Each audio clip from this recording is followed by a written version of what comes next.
Welcome back to the corner of sales and marketing. I'm your host, Michael Parks. This channel is dedicated to those in the sales and marketing professions with things to think about to improve performance in several areas: sales, people development, leadership, customer engagement, and marketing. On today's episode, we'll tackle that big question: what is the right price for anything? Now, please subscribe, ring that bell so you know when we have new episodes, and comment so we know how to improve our content. Let's go inside and talk about this. One of the most common objections that sales professionals face is related to price, not just on the products we sell, but the services and other ideas we offer. And these objections come from several angles. Well, let's just consider two.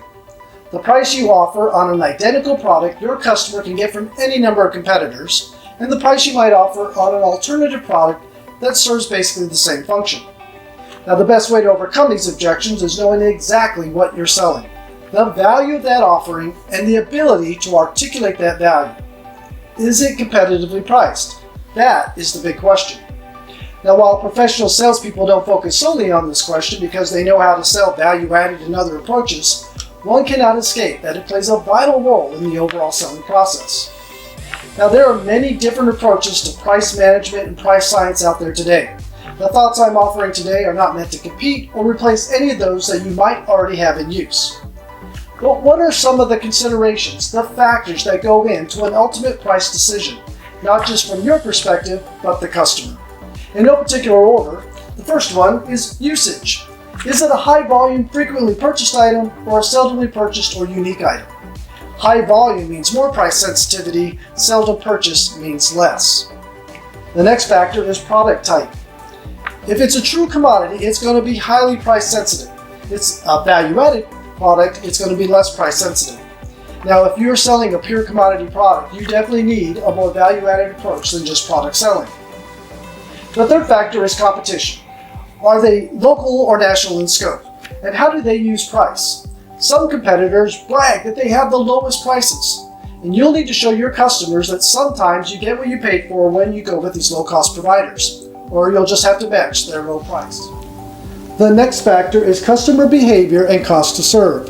I mix these together because they can be the most difficult factors for a salesperson to consider. Does the customer use price as a lever over you, or do they balance the need for cost with your consistently superior service? Will the customer require daily service to one dock or multiple drops within a facility? Now, if you lowball a price and find out later the customer has costly service requirements, you may find yourself in a losing position. The next factor to consider is tenure. Customers who have been with you and your company for more than 2 years understand and know about your value proposition. At least I hope so. Newer customers may not have developed an appreciation for that value proposition and therefore will be more price sensitive. And the last factor to consider today is the size of your customer. What is their buying power? Are they large or small?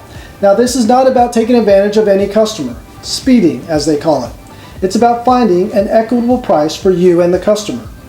But some customers try to leverage their size to minimize any sense of value you're trying to bring, which means sometimes a win is not worth winning. So let's consider one scenario. Once you set your target price, what impact will these factors have on the final price that your customer will be willing to accept? The first factor is usage. In this scenario, we'll say it's a high use item, so towards the higher sensitivity. The next factor is product type. Let's say it's not unique, but your product's been proven to outperform anything on the market, a little less on the sensitivity scale. The next factor is competition. This scenario is available from several people, including online providers, back towards the higher end of the sensitivity. The next factor is customer behavior and cost to serve. This customer is easy to serve, they don't look for price very often, a little less on the scale. The next factor is tenure.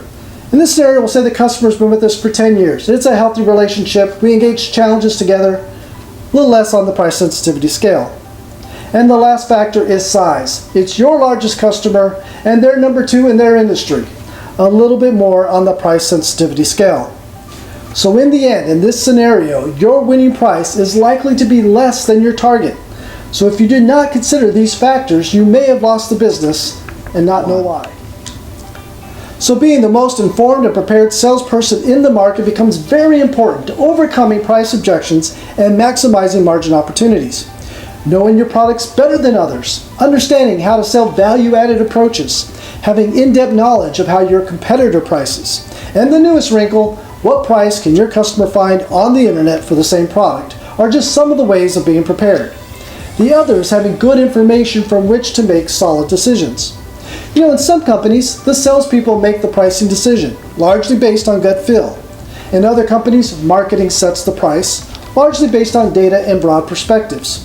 In each case, looking deeper than the data and understanding these 6 factors will help both sales and marketing maximize margin and profitability.